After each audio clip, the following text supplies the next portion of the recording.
Have you had something to eat? Did you get a good sleep? We hope so, because tennis is upon you, folks. This is Eat Sleep Tennis, and we are here today to talk some WTA. We've got two tournaments getting underway very shortly here. As you guys might know, Australia is in the future. So it's, technically the 31st there. It's the 30th, I think, most other places. But we've got some tennis. It's fantastic. Steve, how are you? I know you must be excited. I think you're even going to get to go watch some tennis. Yeah, look, I'm going well. It's not too hot here, which is nice. And yes, you are correct. This time in about 24 hours, I'll be heading into Melbourne Park to watch some of the WTA tournament. So I don't think I've witnessed live sport really since the men's final last year. So look, it should be good. And I think it's good to see some crowds back at the tennis as well. We love it. It should be great to have some people there. Candace, of course, joining us, and she's excited because she's not joining us from California anymore. She's got a new place. She hasn't had a chance to paint her wall green yet, so we'll get there, folks. How's it going, Candace? How is the new place? We liking it in Idaho? It is good. It's very quiet, which I like. This is one of 2 times of the year when people think I don't sleep already, but really don't sleep. So I'm already feeling it a little bit, but eventually you get your second win around round of 16 of the Aussie Open. I'm sure you'll figure it out. Once some of your furniture arrives and if you have a bed to take naps in, it'll probably all balance itself out. So that's what we hope. But for the time being, folks, we'll get back to the tennis. We will start, they call it Melbourne #1. So what the heck? Let's start there with Melbourne #1, which I believe is Gippsland, Steve. Did I get that right? Or is it the other one? Gippsland. I don't ever know which one it is. I'm going with the Gippsland trophy. So we'll kick off with that, shall we? Yeah, I believe that's Melbourne 1, correct. Yeah, so for anyone who is interested, yes, these tournaments are named after places in Victoria, but they're not actually played in those places. So everything's taking place at Melbourne Park. So players, it's a bit similar, I think, to the Cincinnati Open. Was it before the US Open, where they played everything in Flushing Meadows? So look, players won't need to travel anywhere to get to the tennis for next week. So hopefully we see some good tennis from all these players fresh out of their 14-day quarantine. Of course, and indeed, I just double-checked. We've got Melbourne 1 and Melbourne 2. Melbourne 1 is the Gippsland Trophy, and we'll start at the top of the draw. The #1 seed here is Simona Halep. Just so things look nicer, folks, we'll just be going 8th by 8th here instead of quarter by quarter. We've got Halep there. Siegmund in is a seed. I think someone that actually should look out there in the first round, but looks like a pretty comfy matchup for Halep. Candace, do you see anybody who might surprise Simona here? Not in this specific spot. What I found to be kind of frustrating about a couple of these tournaments, I'm sure we'll see some of this as we go on through both this and the other women's tournament we have, is you have some big names who, for me and you guys I know are alike, you see big names and you're like, okay, ready to take them down. But the matches, at least for Halep in this portion, I just didn't really see them there. So I think she'll be able to make it through this. After this spot, it gets more difficult, and maybe that's where we can get her beat. But I see Halep making it through here. Anything in disagreement here, Steve? You got any devil's advocate points for us? I don't think there's anything too. I mean, if Halep comes at close to her best, I tend to agree with that. I like, if you're looking for something as perhaps a little bit more value here, and you will notice this through some of my talking through a lot of the Australian players, is obviously a lot of them haven't had to go through the quarantine over the last couple of weeks. So a player like Destiny Ieva, has been able to train and put together a decent body of work. So she comes in here as a wild card, and look, she has a pretty powerful game that can be hit and miss at times, but I think it's worth acknowledging there that it's not the worst draw if you're looking at, the first couple of rounds of a WTA draw, that there is a spot there for her to make a little run here. So look, I'm not saying she's going to win the tournament, but she could cause a surprise or two here if she comes at a level close to her best. Yeah, I think that'll be an angle we'll talk about quite a bit. Some of these Australian players, of course, have the advantage of being there, so that'll certainly be a theme. Let's take a look at the bottom half of the quarter again to see if anybody can kind of shock Simona Halep. There is some talented players here. It's a shame that they're all kind of grouped together. It'd be nicer if some of these names are a little more interspersed, but Alexandrova there at the top, Swiatek at the bottom, Yvonne in the middle playing Yafan Wong would probably be one of the more competitive first-round matches, I think. Steve, we'll start with you this time. Who do you see coming out of this section, and do you think they have what it takes to beat Simona? Yeah, look, this is a far more competitive little section. I'd love to see Yvonne go for a little bit of a run. I wrote about her on Stats Insider the other day as a player to watch because she was impressive through qualifying, but that's a tough first draw, and then to be able to have to take then Swiatek and maybe Alexandrova. Look, it's kind of the case of any player that has recently come through and won a Grand Slam. You're not going to see a significant amount of value. So Swiatek is probably the best player here, but maybe Alexandrova can get on a little bit of a run, but she's going to need to bring a pretty decent level. But overall, if Halep gets through that top section, it's going to be tough for anyone here, I think. Just particularly, probably Swiatek is probably the only one that I think could really genuinely trouble Halep, as we saw at the French Open. I think I could make a case for Alexandrova. I think she has the power and the serve to kind of take control of that match. What do you see here, Candace? Could Alexandrova, could Swiatek, maybe even Yvonne take out Halep if they make it through kind of this tough section? I think Swiatek could. I had her making her way through this section and then facing Halep and beating her. So I think that's plausible. It's a tricky one, though, because much like Steve says, when you have somebody who has seen success fairly recently, the odds aren't necessarily there to make it a real betting proposition. But I do see her making her way through and beating Halep. But up to that point, at least, as you can tell, I suppose, I'm looking at this fairly formfully. Luckily, there are areas of both this tournament and the other one that we're looking for a few more upsets. Yeah, I think, again, this will be pretty chalky. I think either Alexandrova or Swiatek could give Halep a run, but just because if they have to play each other makes it really tough to attack them from an outright perspective.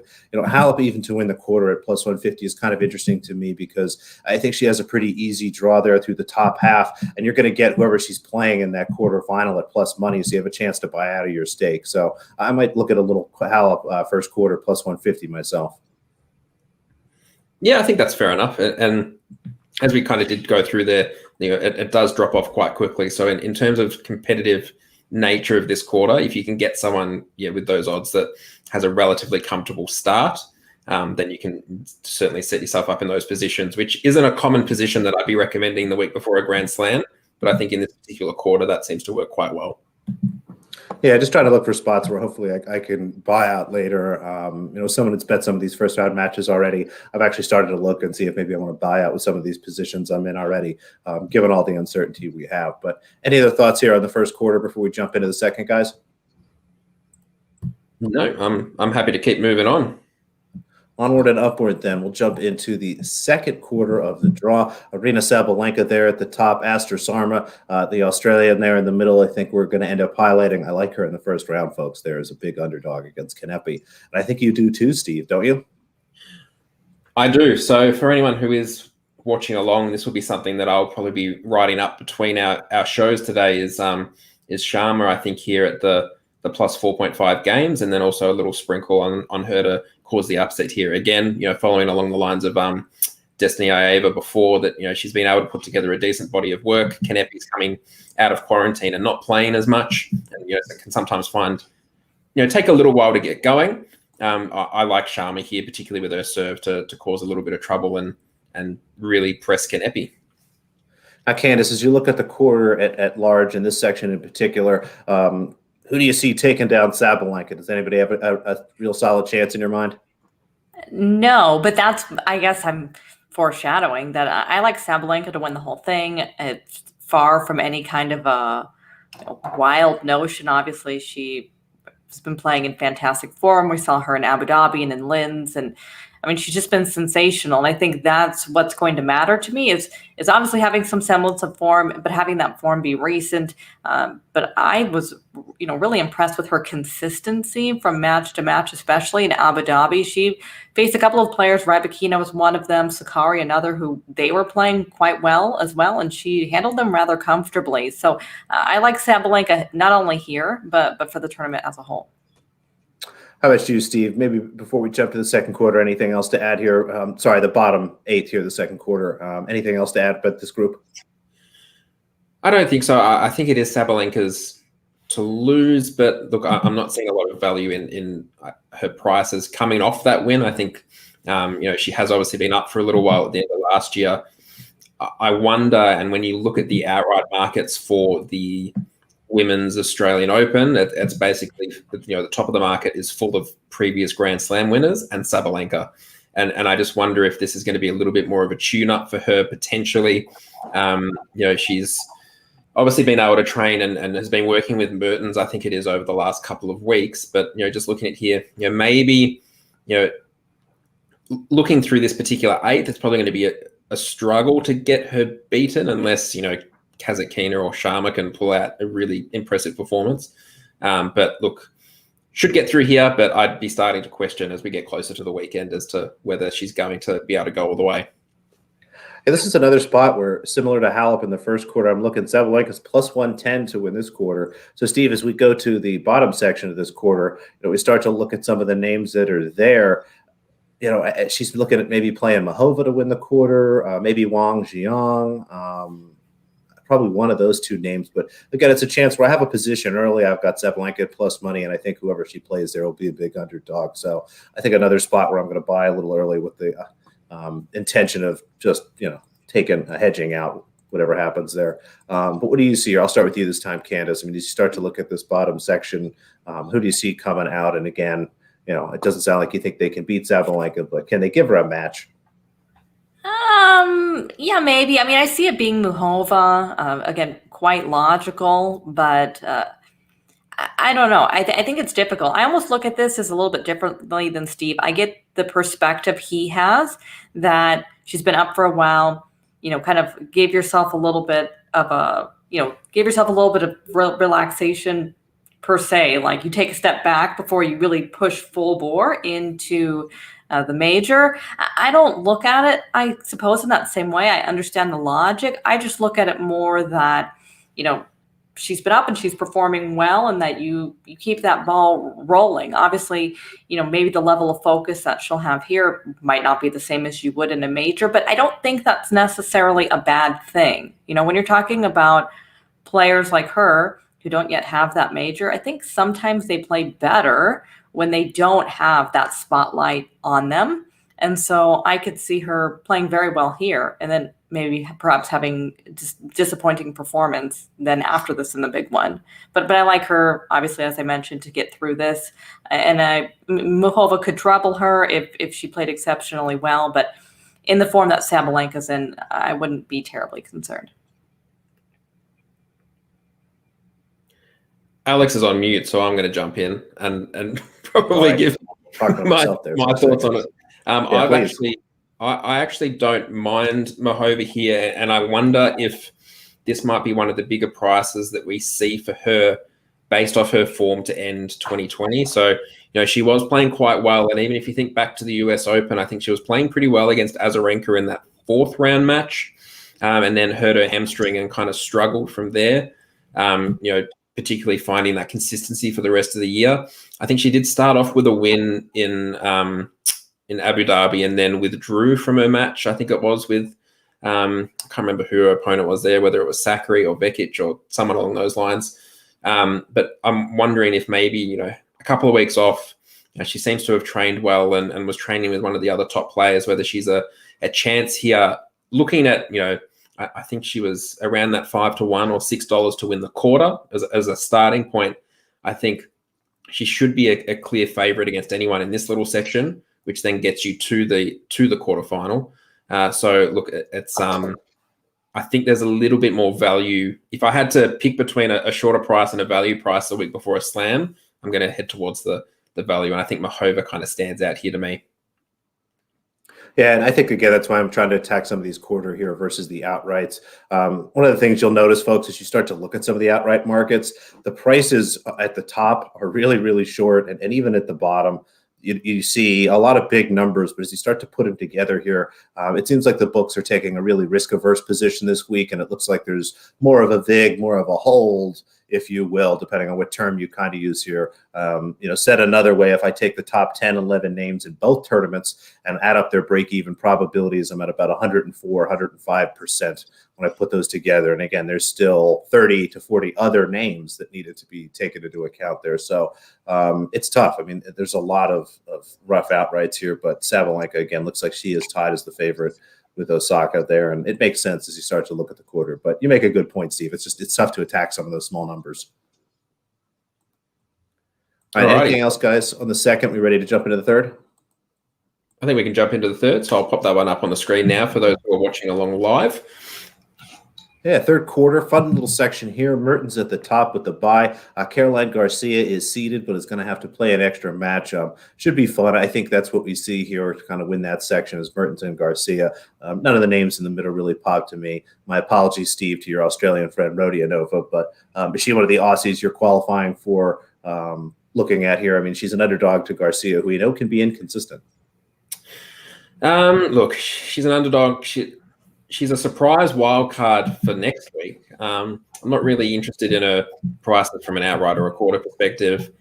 I'd probably need to see a little bit more. Garcia would need to have a pretty horrid performance, I think, to not win, I think, here. But, looking at the rest of this section, as for those who may have listened to previous episodes, one of my resolutions for this year was to not get involved in Elise Mertens and Alina Svitolina outright. So this quarter is really difficult for me.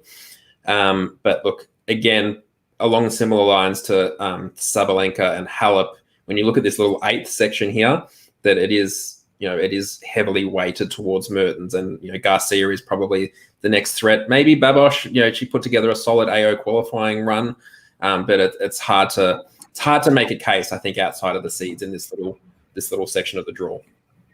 Yeah, Candace, I know there's a name that popped out to you here. What do you think? I like Caroline Garcia a lot. I think she offers value in this tournament. I preface that, though, by saying that she is, we all have those players that we find ourselves gravitating towards a lot, and she is often that player for me because of the fact we know how well she plays at her highest level. So it's very easy to look at every match and I'm like, yeah, she should win that. And you look at the next match and you're like, yeah, she could win that too. And then, stringing those together obviously is always the difficulty for her. But I think she finds herself in, a little pocket here that isn't that difficult, all things considered, for this time of the year. So it's very plausible, and I do think the value is there for her. So yeah, I like Garcia to make it through this section. I think she's very interesting. I agree. That's if she comes out and plays her best, but I like what you said. You got to worry about the variability here. If she's playing at her best, I mean, she doesn't have to be redlining the whole tournament, but we need to see 80 to 90% of what we think Caroline Garcia can be for her to play well here. Let's move down into the bottom section, and we'll see kind of a similar setup here where Alina Svitolina's down there at the bottom, and at the top we've got Elena Ostapenko, another player that we know can redline, and when she's at her best, just obliterates opponents. What do you see here, Candace? I mean, Ostapenko was the one that I jumped off for this particular section. To me, I think she can beat Svitolina in this particular portion. We have it all in these 8ths now. Again, this is kind of the part of the tournament where, I think some of these bigger name players have things fairly comfortably. I mean, you look at a player like Ostapenko to have Irani first, then after that, it's quite comfortable till she gets to Svitolina, who's a player that she's had success against before. So I'd be looking at Ostapenko here. If we were able to see her versus Garcia, that would be a really fun match. Yeah, that would be really great. That was one of the things we were talking about here pre-show. You've got a lot of interesting possibilities here for the quarterfinal. I think of all the quarters that we're going to look at, even in the next tournament, this is one of the most competitive and kind of wide open ones. And we could have Svitolina versus Mertens, or we could have Garcia versus Ostapenko, which if you're a tennis fan, those are two very, very different looking matches. Anything else here from you guys on this quarter? Steve, do you want to jump in on this section real quick? Look, I think I agree with Candace around. I think Ostapenko can beat Svitolina. The only question is, will Ostapenko actually get there? It's one of those ones that I'm probably not going to get involved in Ostapenko match to match because she will be heavy favorite through those first couple. I'd be more inclined to get involved in her to maybe challenge and push in this quarter and look at the outright prices and work with that. Just looking at this purely, there is probably, into that probability, Ostapenko probably does lose to Irani. Maybe 2 times out of 10. So look, it's one of those ones that I'm happy to take that big price, I think, on the outrights and the quarters, but I'm also comfortable knowing that she could also lose in a couple of hours' time. So it's one of those ones you just kind of need to get your head around and process a little bit, that, that there are a lot of different types of Ostapenko on court, and her best is probably going to challenge and beat people in this little section of the draw. Yeah, it's tough. I know not everyone has access to quarters. They are up at a decent amount of websites, actually, now that I look around. I'm looking at Bovada specifically. I know Bet365 has them. But you look at Garcia, she is 6.5 to 1 to win the quarter. Panko is 9 to 1 to win the quarter, and their outrights are 40 to 1 and 50 to 1, respectively. I see a little more value in the quarter price, honestly, as I start to look at what the price would be on those next two matches. But I think those are both interesting long shots if you're looking for something to play at lower stakes. And I think that's one thing to really look for, particularly, as we said, it's the week before a Grand Slam. It's hard to know sometimes some of the top players whether they want to be playing through till Sunday morning when, the Sunday day session, considering the Australian Open starts on the Monday. So it is something to consider, I think, as well, particularly with these draws that we'll be talking about today. Yeah, that's a good follow-up. I think that just about wraps up the third quarter, guys. Are we ready to jump into the fourth? Yep. All right. Fourth quarter starts with Joe Konta, Shai Zheng there at the bottom, Sasnovich, Serenko in the middle. Not the best section that we've looked at so far. What do you see here, Steve? Not a lot. Look, I'm curious to see how Konta starts the year. I think her ceiling is a little bit lower than a number of other top WTA players, but if she can find that consistent level that she could maybe work her way through this section here, it's hard to make a case. I mean, Licia Serenko was, I think, injured towards the end of last year, so I'm another one I'm interested to see, getting towards the end of her career, what she can produce here to start things off. Bernarda Pera, she continues to confuse me a little bit. I think I put some stats out for her at the end of last year. If you do like her in any capacity, generally she's better in first sets, I think, than across the full match. So very rarely will she come from a set down, but she has lost a couple of times recently from a set up. But I think here, look, it is probably Konta's to lose in this little portion here, but I am actually interested to see that Serenko-Sasnovich first round. Yeah, absolutely. What do you see here, Candace? Much of the same. I would be looking to Konta. This is the kind of section that any other year, I feel like I would just be like ready for Zheng, mouth-watering, ready to go. But she's one of those players that really thrives on playing. So having been away for as long as she has, it pushes me away from her. So I feel inclined to go Konta in that regard. But it's a bit disappointing because I feel like, if it were normal times and players were playing their typical amounts at this time of the year or for the last 10 months or however, that's the way that I would be going. But I can't with the lack of seasoning, just knowing the type of player she is. Yeah, you look at it, it should be Konta, but we'll see. It's hard to pick another name, if I'm being honest. Like, is this one of those sections where Zheng puts together 3 or 4 really nice matches before she kind of gets steamrolled by a better player? Definitely possible. Let's take a look at the bottom section and see who that better player might be. Naomi Osaka, the number 2 seed, sitting there with the bye. We've got Coco Gauff at the top. Some fun names in the middle there. Teichmann, the Kalinskaya Bolter match should be a lot of fun. Tomljanovic. Is that the right flag, Steve? No, that's not. That's now into Australia. That was a former flag. So whoever I've taken this from has just put it up as the old way. But no, she's certainly Australian, and she's currently with Matteo Berrettini, isn't she? So we could maybe put a half an Italian, half an Australian flag there for a little bit of flavor as well. That's a shame. Sorry to hear that it didn't work out with Nick Kyrgios. What tall, wonderful tennis players they could have had. Not that it won't work out with Matteo. Anyway, this just looks like a great section for Osaka here for me. I think that she is just primed to win this tournament. This is one of the easier quarters. Maybe Gauff here is going to catch some fire here, but I think she, that first match could be kind of tough for her if she's not playing well and keeping serves in. But I just love the way this sets up for Osaka. What do you think, Candace? You come to me first because you know the way this is going to go. I like Coco. I didn't go into this wanting to like Coco because, we speak about it often and she often is, quite overvalued in some of these markets. But as I was going match by match, I'm like, well, I could see her being Teichmann. I could see her being Kalinskaya. Then you go against Osaka, and we know obviously what happened last year. It's that's not to say it's going to happen here a year later, but at least Goff does have a couple of matches under her belt leading into this, obviously, which Osaka doesn't have as much of recently. So I like Goff to make it out of this section. I like her to beat Osaka.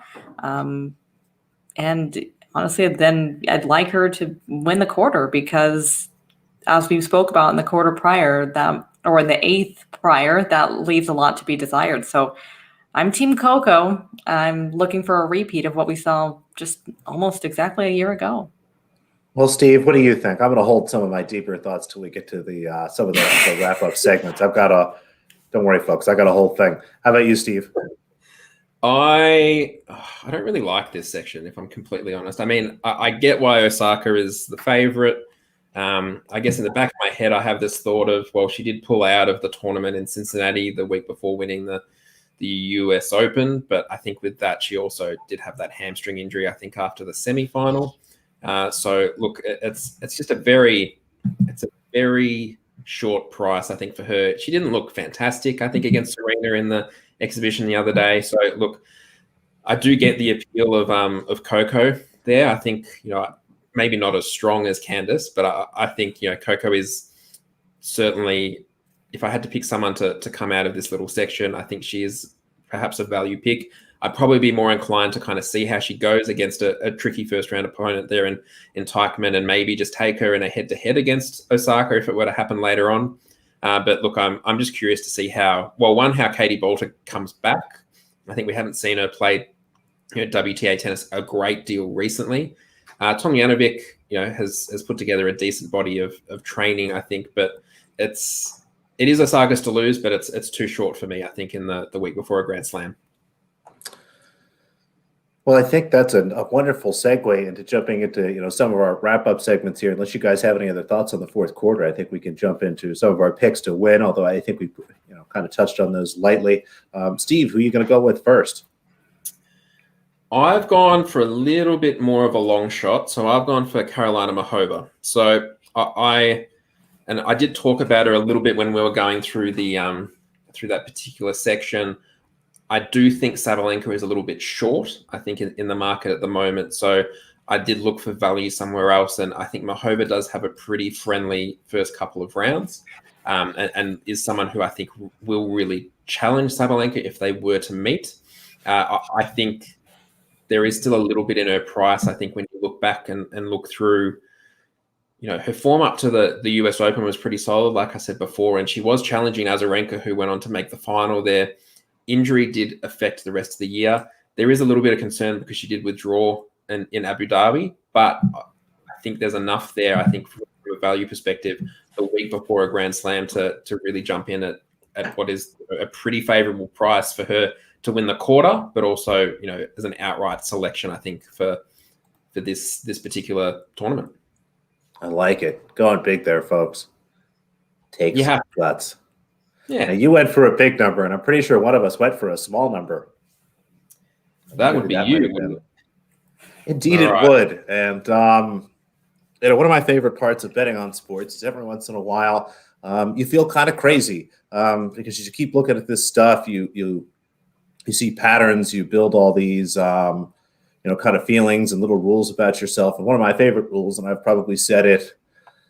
God, if I've said it once, I've said it 1,000 times in the last 2 years talking about tennis. Don't ever bet anybody at single digits to win a WTA tournament. There is value in Naomi Osaka at 4-1 to win this tournament. I love her draw. I think she is just an absolute. Is just going to run through this stinking thing. Absolutely love her to win this tournament. And when we get to the value section, I'll break down a little bit of why I think there's some value in 4-1. But we'll let Candace jump in with her winner first, maybe Steve. Let's do that. Who have you got, Candace? Well, I must say, I'm glad we have Steve because he's the only one not going all chalk with us, it's essentially to a degree. But I like Sabalenka in here. I love her draw. We spoke about it obviously earlier up there on the top half. I do understand Steve's sentiment with Muhova because I believe they've played each other only once, and it was a very close match. So that's a spot that there could be trouble if it does end up formalizing, but she's in just such sensational form, and I'm looking to players who have recency and who have shown me at least a little bit of consistency. You don't have to be out there playing your best tennis yet, but I want to see that you have some semblance of your game together. And again, for a player like Sabalenka, who has not yet kind of reached that peak of her accomplishments to this stage, I think tournaments like this mentally might still be a little bit easier than the Australian Open. So for me, this isn't a train I'm looking to ride all the way through, I suppose. A best case scenario for me would be if she won this, and then you can be all in against her in the Australian Open. Yeah, Love it. That seems fair enough. What we will do now is we'll jump through, and we've all got a value selection. I mean, everyone has a different interpretation of the term value, so we may as well start off with you, Alex, because you're smiling over there on the side. It feels like you guys are waiting for me to run through this. My value pick is my pick to win the tournament, Naomi Osaka. Again, I feel absolutely crazy telling people to bet someone at 4-1 to win a WTA tournament, but as I started to go through and do the math of maybe to take a step back, if you think about what an outright is, an outright is a parlay of that player to win all the matches they have to win that tournament. Osaka has a bye here, so she only has to win 6 times to win the title. So what you can do is there's a lot of places that have parlay calculators. You can pull up one of those and try to put in the price for what you think she's going to be for all 6 matches and see what that parlay looks like. It was really hard for me to do that today and get any number that was less than 5-1. Honestly, I think the books may have forgotten that she has a bye here or something. That was the only way I could get it down to 4-1. So as crazy as it is for me to think that a big favorite like this has value, especially with some of the struggles, with the lead up and the lack of practice and stuff. I know she did get a little competitive tennis with that exhibition match against Serena the other day, but again, has a bye to get some practice time in and has just a wonderful draw. I mean, she might get Coco Gauff there, but I think that she'll be laser focused in that match and will take care of business against a player who got the best of her once already. Yeah, that's fair enough. What we will do now, so we'll go now, Candice. Who have you gone for? I think I have a fair idea based on what your discussion was during that particular quarter, but who have you sided with? I sided with Caroline Garcia. I love the stretch of matches that are projected for her. Obviously, she has Rodionova to begin things, and perhaps Babos, and then you're looking to Levchenko or Mertens. But she's had success against Mertens in the past.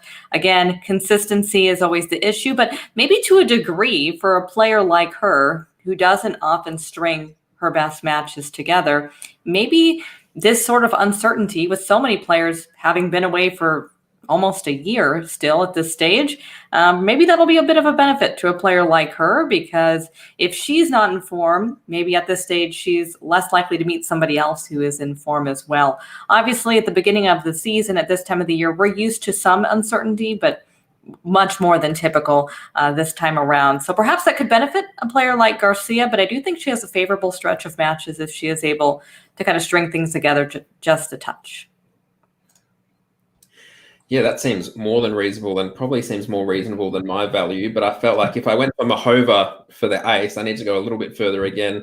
And I've gone with Jelena Ostapenko. And I think part of that is to do with, and I was talking to the two of you pre-show, that, I did say my New Year's resolution was to not get involved in outright markets with Mertens and Svitolina as much as I have in previous years. So look, it's the 31st of January here in Melbourne at the moment, and I felt like I had to at least get through the first month before I break any of my resolutions. I think Ostapenko, as we said, if she could get on a run, I do think there is that value there, for her to push through that particular quarter.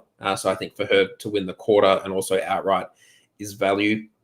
Another one that's a little bit more interesting and a little bit more out there, you could maybe make a case looking at her first couple of rounds for Destiny Ieva to win her quarter. It does have Halep in it, which is an issue.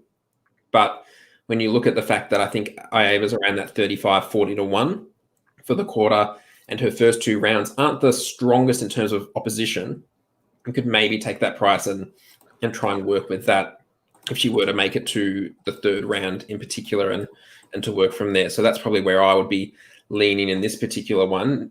We'll switch now over to who we consider as overvalued in the current markets. And we'll start with you, Candice. Who have you got here as your overvalued pick?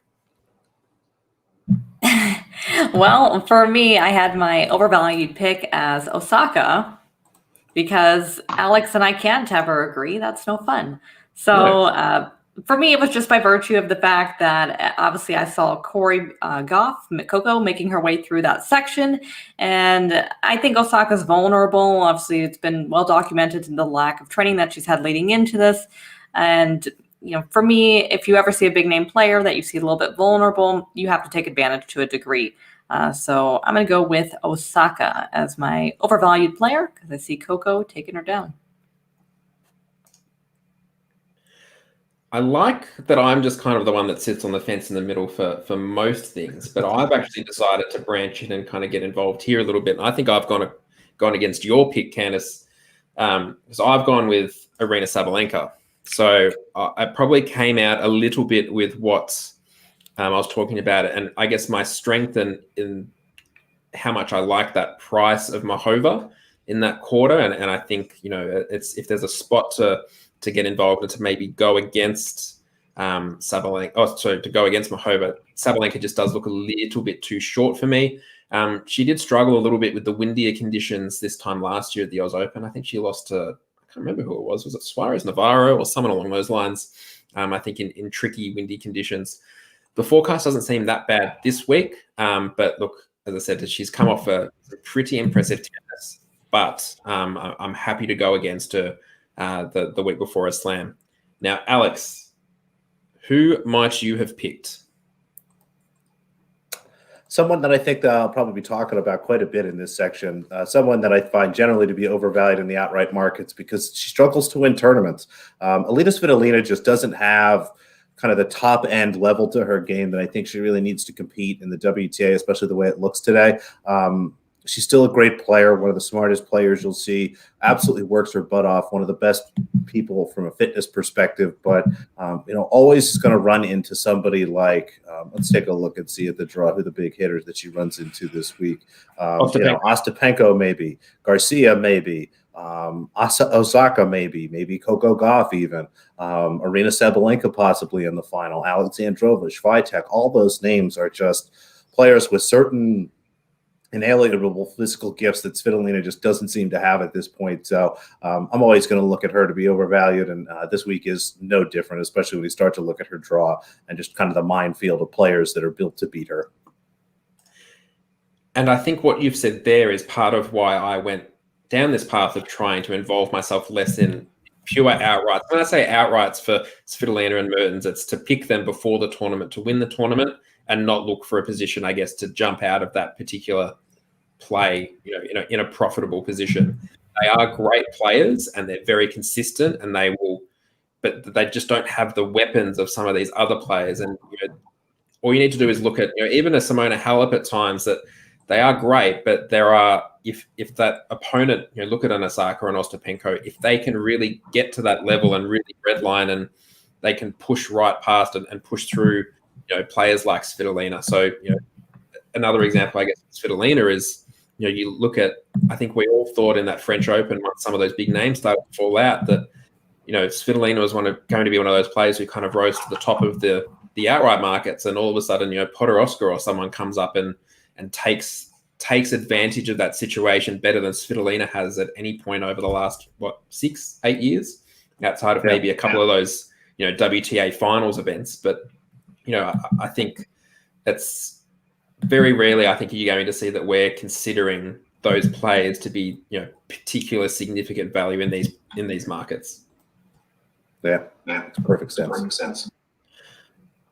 All right, that just about wraps up Gippsland. Yep. Shall we move over to our next tournament? Yes, Melbourne 2, or as I'm told it said, Yarra Valley. Did I get that right, Steve? Did I do it right? Yarra Valley. Close. Yarra Valley. So this is the second tournament, and just for anyone who is listening along, there is a third tournament, but that is coming in a couple of days. So the third tournament will be just a mixture of all the players who ended up in the hard quarantine and couldn't practice. So they've been given a couple of extra days to be able to prepare. And then that tournament will be starting Wednesday, Australian time, or Tuesday, US time. So a lot of tennis, and we'll be back, of course, to talk about that. But for now, we'll talk about this one. And of course, as always, we will start at the very tippy top of the draw there. The number 1 seed, home country advantage, no quarantine advantage, has a bye already. Ashley Barty, just kind of a sweet setup here. Looks like she's going to run into Buzkova there, but shouldn't have too much trouble, I would think, in that spot. What do you think of your countrywoman, Steve?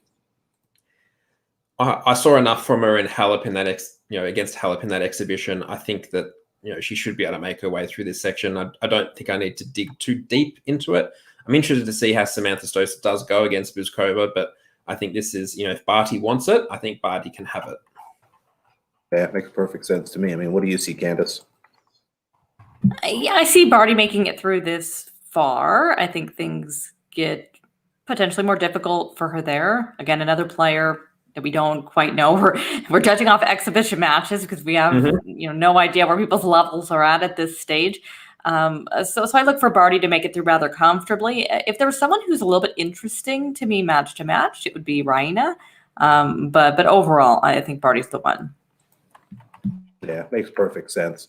Steve, you want to jump down to the bottom section? We'll see who Barty might play in the quarterfinal there.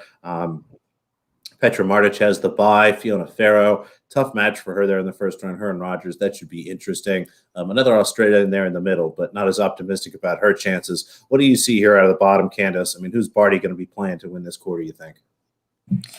Okay, this section for me was difficult. So I have Flipkins making it through. Obviously, big preface from that comes from we don't know how her ankle is after that kind of freak advertising board accident that took place. Prior to that, she was playing great tennis, and this seems like a slew of matches against players that she should be perfectly capable of beating. And I trust a player like her, older, more of a veteran, to be a bit more consistent, given kind of all the uncertainties going on in the tournament at this point. I expect someone like her to be able to handle that better, have more of a routine. It's just the ankle. I don't know. I put her to go through, but obviously that first match against Shadova is going to be one that I'll be watching very closely just to see her movement and whatnot. Well, you won't have to watch it too closely because she's had to withdraw. No! So she's still doing her treatment and trying to get ready for the Australian Open, but she will be replaced in that particular section. But I did like the thoughts and reasoning. It was lovely. It sounded great. I didn't want to stop you. That's why we let you go. Yeah. Guys. Oh, Yeah. okay. Well, Steve, do you have anything relevant to say? There's a couple of parts to this. So Petra Martic has been practicing with Petra Kvitova, I think it is, for the last couple of weeks. So pretty good practice partner, I think, to kind of get used to the conditions. And I think against anyone in this section, she'll probably find that she has more time on the ball than against Petra Kvitova, who's probably been crushing it, particularly in practice. The Pedersen-Inglis match is interesting, probably only to Australians. I do like Inglis, but I think she is reliant on opposition, particularly the likes of Rebecca here, spraying errors and being a little bit more inconsistent. I think personally, I'm more intrigued by that Ferro-Rogers match kind of setting up this little section here.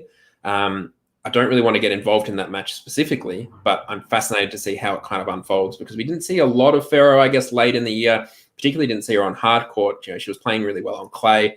Shelby Rogers, she just hasn't played enough tennis, I think, for my liking, and is another one of those players who really needs to kind of get some continuity in her game. So, look, it will be interesting. I think Petra Martic is, you can oppose her in some capacity, but I think I'm looking to that little top match there of Ferro and Rogers as something that will kind of help form this whole section. Yeah, that makes perfect sense. It's tough. I mean, no one's really coming out of here, I think, given the top seed, too much trouble. Any thoughts from you guys here before we move forward? I'm happy to keep on moving on. I think we'll just let Candace wallow in the fact that Flipkins isn't actually playing. I'm going to try to pick more players that are playing. That's a good start. Yeah. Great strategy, folks. Yeah, it's largely more effective. At least you're a slim chance. Yeah. There we go. Have we flipped over? Second quarter, we've got Pliskova. She has a bye there. Danielle Collins is the other seed. Katja Redazou will be a fun first-round match. Sharif Stojanovic might be entertaining, too. So kind of an interesting section here, but should be Pliskova's if she's playing in form and doing her best. I mean, hopefully the new coach is helping. What do you think here, Steve? Yeah, I tend to agree. I think here that, Pliskova, she gets the bye. I'm probably more interested in her this week than I would be across the Grand Slam. But maybe if Danielle Collins can put together a little run here, I think her outright and even quarter winner prices I think look a little bit more appealing here.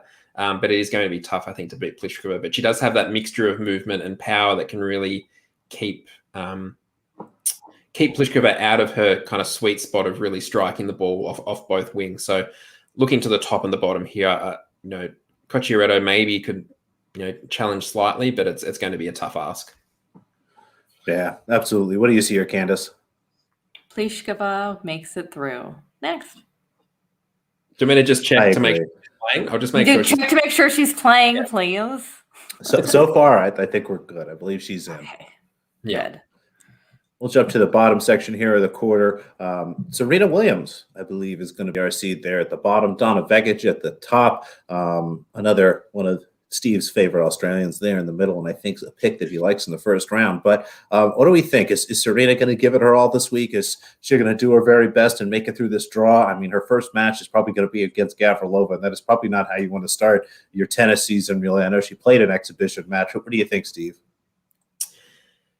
Yeah, you did mention Gavrilova there, and that is a play that I've started writing up and I'll be putting up, probably in about 45, 60 minutes on site, is to take her at the game handicap here against Kuzmova. She's been able to train pretty well over the last couple of months. I think she did her quarantine period back in November, so she's been able to train since then freely. And look, she does, if she were to get through this first round, if you had to give Serena Williams a list of all the players that she could face for her first proper tournament match, I don't think Gavrilova would be anywhere near the top. It would be a real, it's a game of cat and mouse in terms of, Gavrilova really having to cover the court and keep getting the ball back shot after shot. I think that presents as a really interesting option as, a significant long shot here, I think, with Gavrilova. But it's a pretty competitive little section here. Vekic, she is going to get a win on the board because she does have a bye, so that's fantastic for her.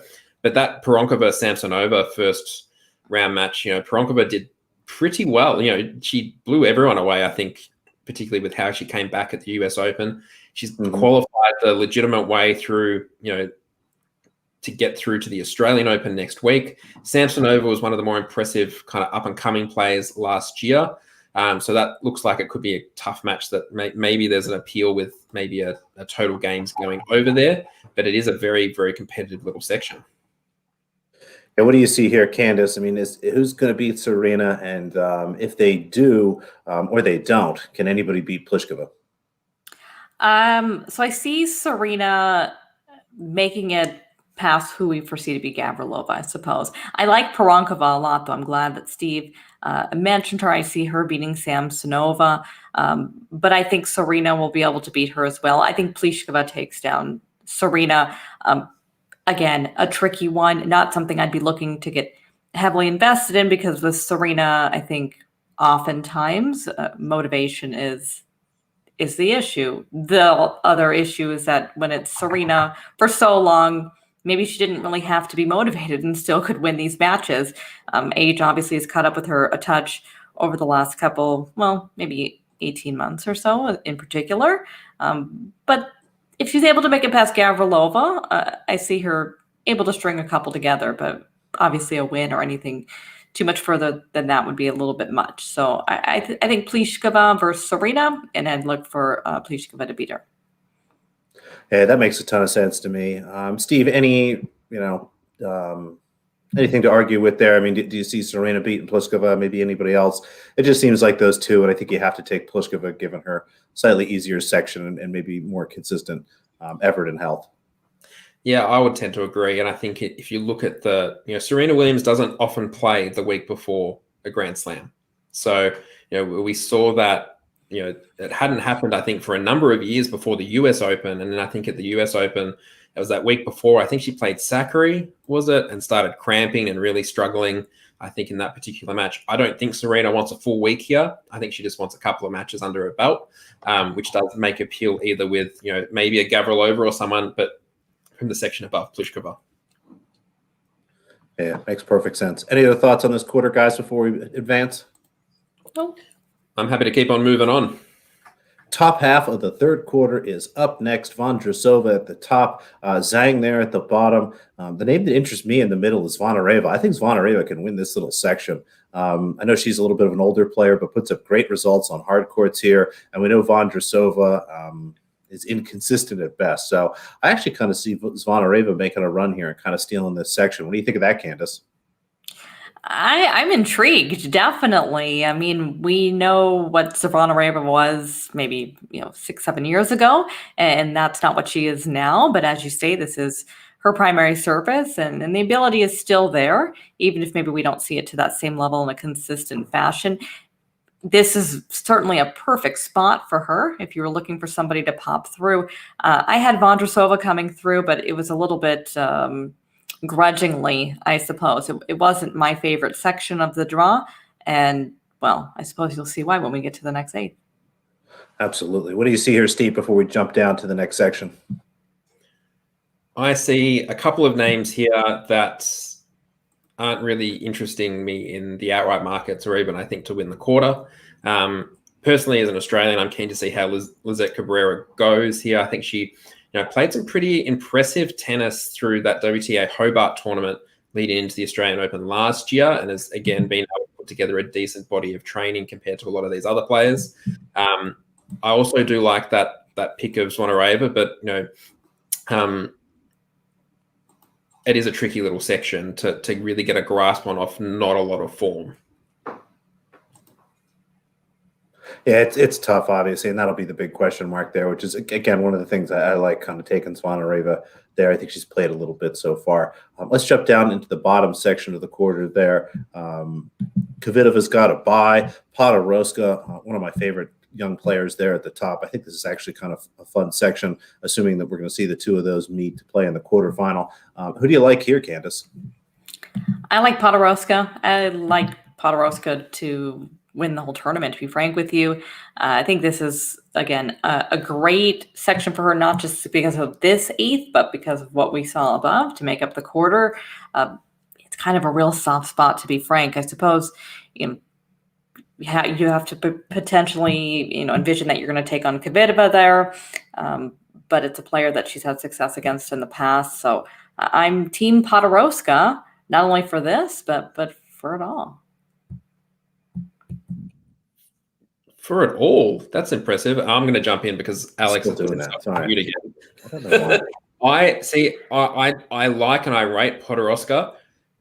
Fran Jones I think I opposed her a couple of times during qualifying for the Australian Open, and she made me look a little bit silly. That's a really interesting first round matchup. I think I tend to agree that if she were to get through that she is someone who would really challenge the likes of a Kvitova. I think it is out of either, in terms of looking at plays to get out of this section, it is something that I would generally lean towards Petra here. And I think, her performance in Australia, particularly in lead-up tournaments to the Australian Open, has been pretty impressive. I've had a look at the weather. Doesn't look like it's going to be too hot across the course of this week. So, is something that has been a little bit of a question mark, I think, with Petra in the past, is those really hot days that it can take it out of her a little bit. But I think I'd be leaning towards Petra out of this section. Yeah, it's tough to go against Kvitova. She's one of the better players, especially when she's playing her best. But you're right, Steve. We know she's had some struggles here in the heat in Australia. And when we get to some of the segments later, there's definitely some value in Podoroska. Any other thoughts, guys, on this quarter before we jump ahead? No, I'm more than happy to jump ahead and have a look at this bottom quarter.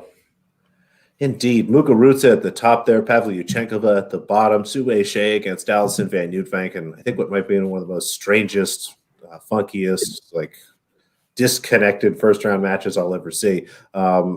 Looks like a nice setup for Muguruza. Curious to see what Pavlyuchenkova has in the tank at this point, or how interested she's in. She's someone that always has a creative game and just kind of has a lot of hot streaks, in my opinion. But seems like Muguruza. What do you think, Candace?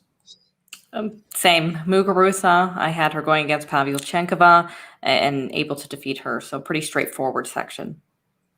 How about you, Steve?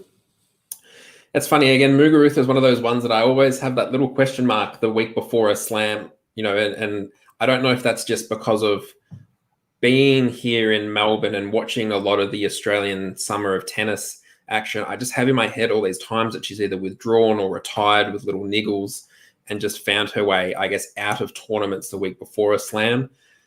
On the other side of things, I tend to go through this kind of 12-month cycle with Pavlyuchenkova where I'll generally, start in, the Melbourne tournament. She generally goes pretty well at the Australian Open and seems to handle the conditions really well.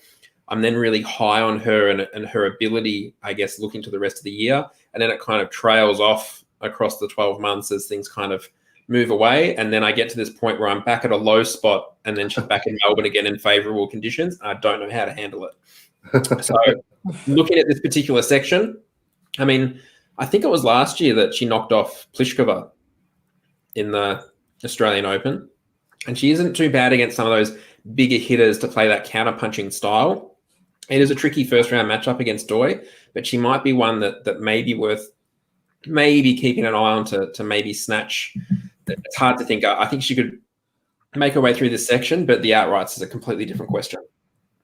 Yeah, it is. Let's jump into the bottom part of the quarter there where we're going to see Sofia Kenin again. I don't know why they keep putting her and Muguruza together. That's 2 tournaments in a row.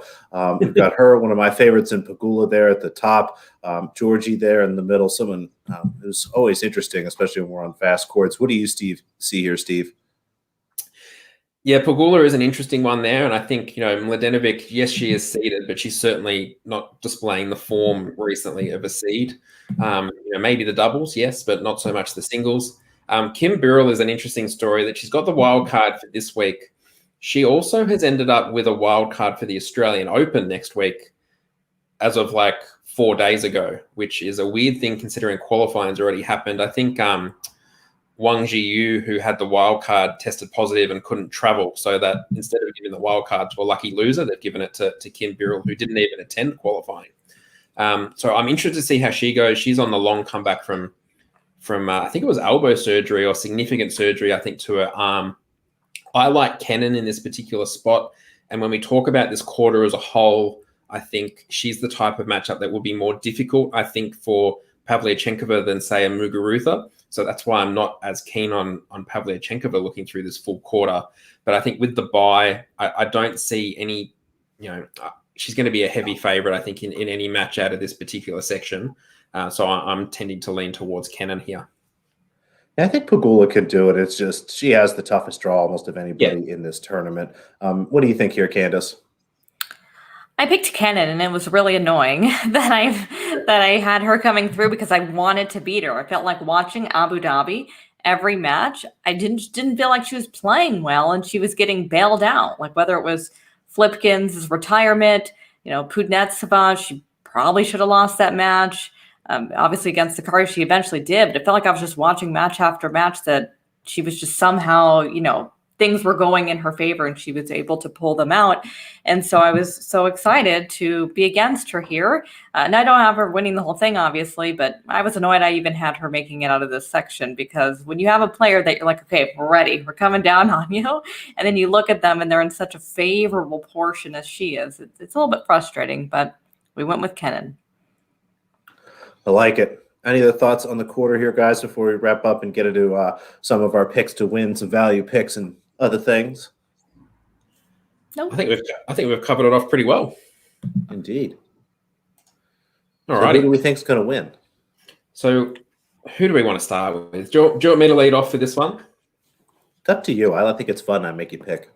Yeah, that's fair. I have actually gone with, and it just kind of flows on well from what Candace was just saying then, I have gone with Sofia Kenin as the pick overall. And look, part of me in a way, I was like, look, she's got points to gain this week, I think particularly. There's still some question marks around ranking points and what's going to happen with COVID and whatnot. But she's obviously got the points from winning the Grand Slam in Melbourne last January. But here's another chance to kind of boost her ranking points a little bit more. As I said, favourable draw. I think she's not too bad against the likes of Muguruza or Pavlyuchenkova, whoever comes through that other section in the quarter. And yeah, look, I think she obviously showed last year that she's pretty comfortable in the conditions. And I think she's the type of player that won't mind spending the full time on court and can make that up, I think, in the start of the Australian Open in terms of being able to get through those early rounds in quick fashion and not get too tired, I guess, looking to later on in the tournament. So I think we're going to see a relatively decent output from her this week, in my opinion. Who do I want to go to next? I mean, let's go. Let's go.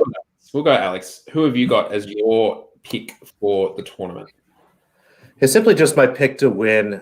Ashley Barty, I think, being in Australia, she's going to have a big advantage in terms of practice during warm-up and build-up here. Like her draw, I think that she has kind of one of the simpler draws here and just the most appealing name to me. I won't be placing a bet on her outright price, but like her draw here, I think she has a great chance to win this tournament and start the season on the right foot.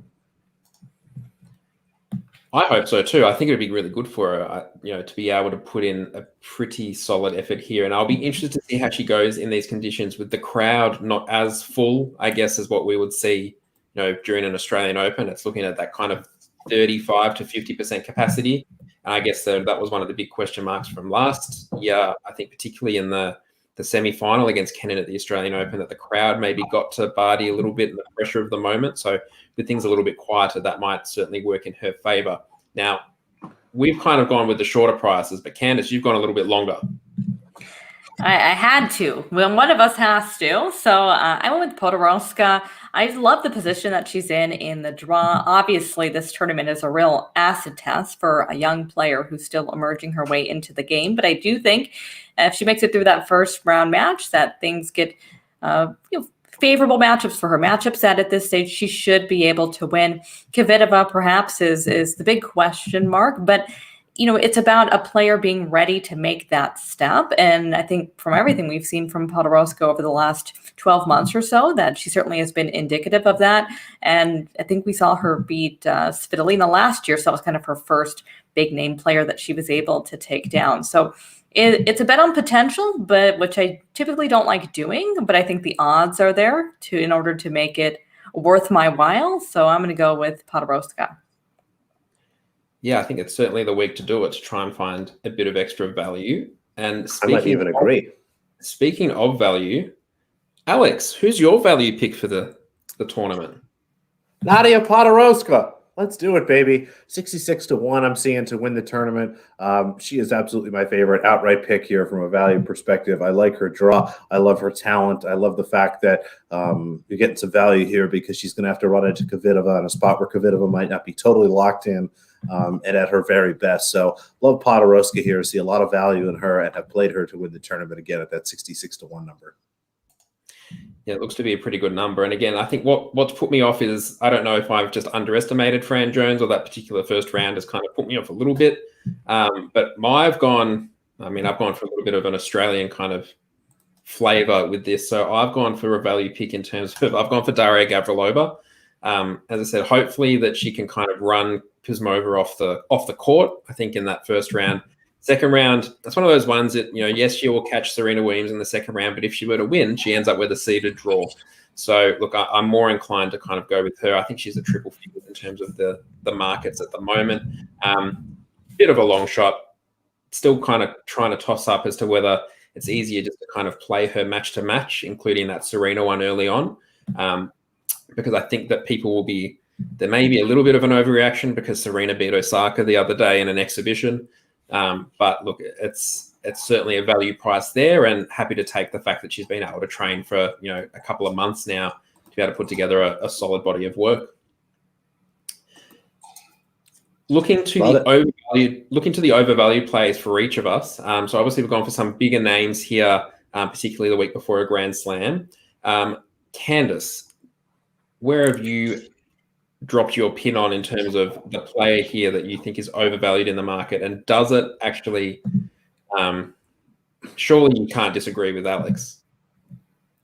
I can't disagree with Alex ever. I picked I did say I wouldn't Barty. bet her. I was very clear about that. You did. Very clear about that.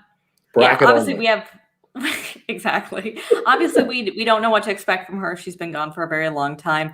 I haven't loved, and I mean, I'll preface this by saying, as per usual, it's been way over dramatized in the Australian media because why not? But I haven't loved her comments like leading into the start of play. It just feels like she's really downplaying her chances everywhere, talking about how it's going to be a very long season. And I get it from like a mental perspective, getting yourself ready as a player and retaining motivation. But I just think she was quite short for this tournament when we really have no idea how she's going to play. So I will be going against Barty. I'll also preface this by saying that I had Barty listed as my overvalued player when I still thought Flipkins was in the tournament. So, Yeah, that's fine. Now, Things change, folks. Things change quickly. Fast Alex, moving world. Some things don't change, and I feel like your overvalued player is someone we've seen you pick before, and we'll probably see you pick again. It's a name that I have saved, and you can go ahead and save that banner in the show. Karolina Pliskova, week in and week out, is put amongst the favorites in every tournament and just finds new and, frankly, less interesting ways to collapse. It's really fun to bet big underdogs against her late in tournaments. I'm trying to remember some of the names we picked out last year. Veronika Kudermetova, I think, beat her as like a 3-1 underdog at some point. It's the best. So I wouldn't bet that all. I wouldn't bet my worst enemy's money on Karolina Pliskova, and I don't suggest you either. Oh, thank you for the suggestion. I will try not to. Following the flavor of big name players, I've picked my overvalued player is Serena Williams. She probably will be, I think she's second favorite in the market. If she wins this the week before a Grand Slam, good on her. I just don't see her standing around in Margaret Court Arena on Sunday hoisting up a trophy when she might also have to be playing on Monday or early on Tuesday. So not really something that's jumping out to me personally. And look, I would love to see Gavrilova win round one today and then find her way through and knock Serena out pretty quickly. Love it. All righty. I think that just about wraps up everything for Melbourne 1 and Melbourne 2. We're off and away. Tennis is finally back at that top level. So we've been able to cross off those first two women's tournaments. As we said before, there will be another women's tournament in Melbourne starting in a couple of days, but I don't even think the draw's out for that one just yet. No. But we'll be back a little bit later on to cover off some of the men's tournaments. So look, indeed. Maybe go and take a break to get to eat ourselves a little bit. No sleeping. Yeah. I don't know. I'm not going to take a nap. I don't know about you guys. No sleeping, just eating, and then we'll be back again later on for episode 6, covering off the men's tournaments, which includes the ATP Cup.